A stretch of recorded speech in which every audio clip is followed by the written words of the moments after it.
G'day guys, Nathan Vardy here. I've decided to jump on a plane, fly over to Perth, catch up with a couple of good mates, obviously with their farewell game on Sunday. So I thought it'd be a good idea to get the clan back together, talk about a pretty important play in the 2018 Grand Final. The Eagle has landed for the premiers in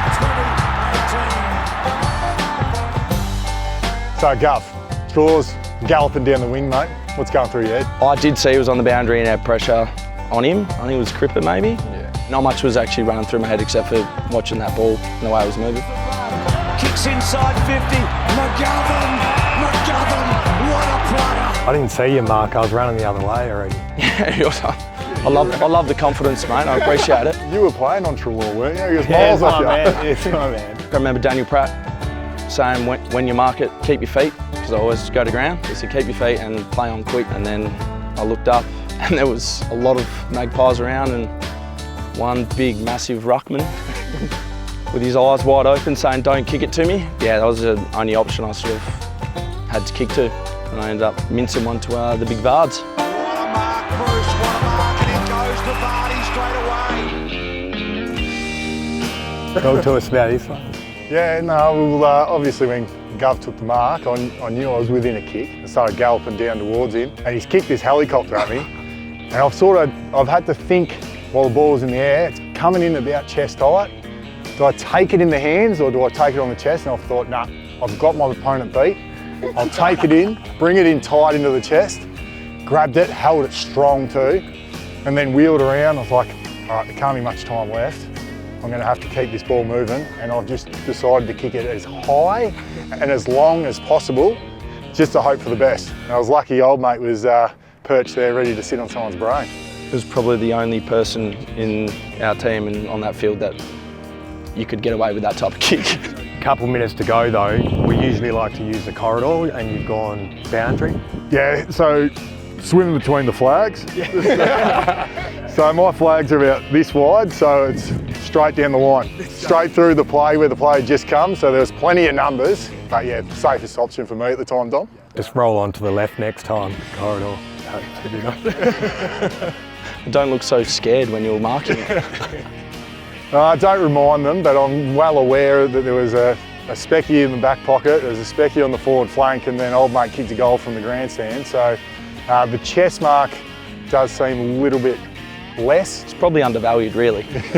We've probably undersung the chest mark. Just fundamentals. Yeah, just do the little things well. They need to keep going quickly. 2:29 remaining.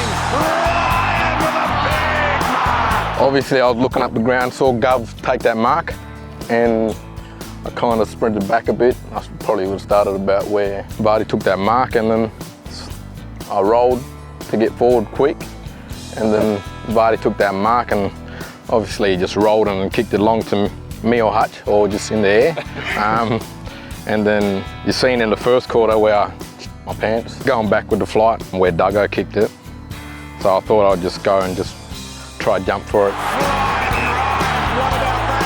It was either me or Hutch, so yeah, it was a good mark. Felt sorry for Vards' poor kick. Yeah, it was he terrible. Thought you'd make it look good and do a 360 hanger. He said yours was the helicopter, but I think his was worse. So. You reckon that was one of your best marks? Yeah, that's the best one in my career, I reckon. You don't have many, so it's not many to choose from, but glad you did that one. And then Langdon laid on the ball, then I got it back quick and then rolled and hit you. Did you know that?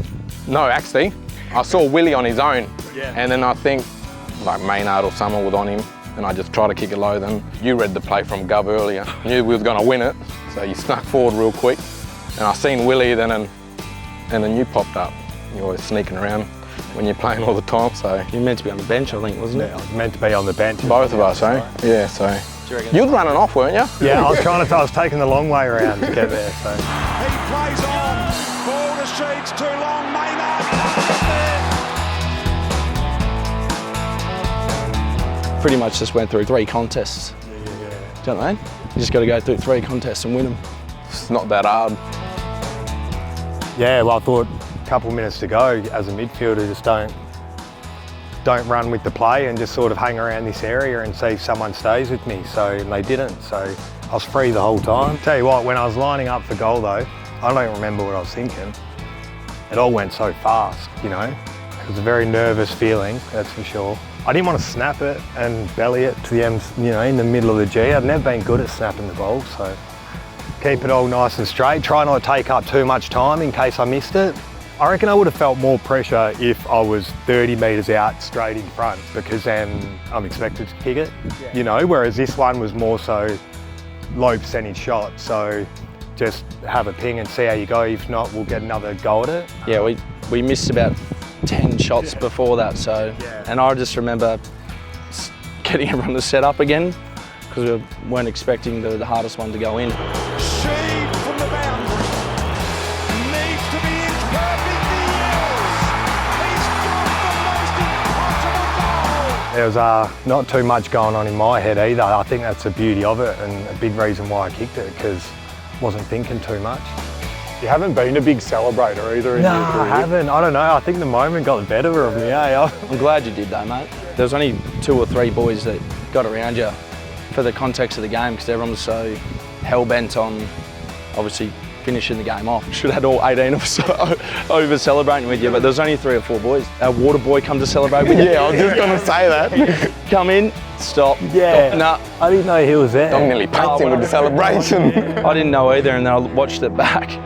I was like, yeah, this isn't just about us as a team out here, it's about everyone. You got to remember though, if Jack Darling took that mark by himself in the goal square and kicked a goal, this wouldn't have mattered.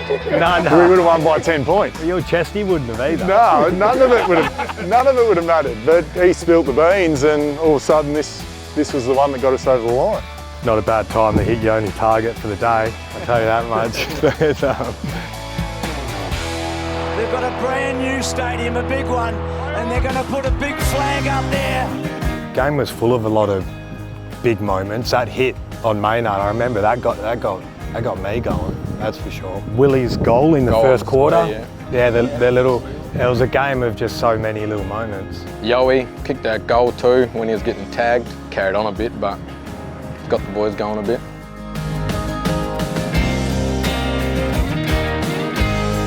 Comes up a lot.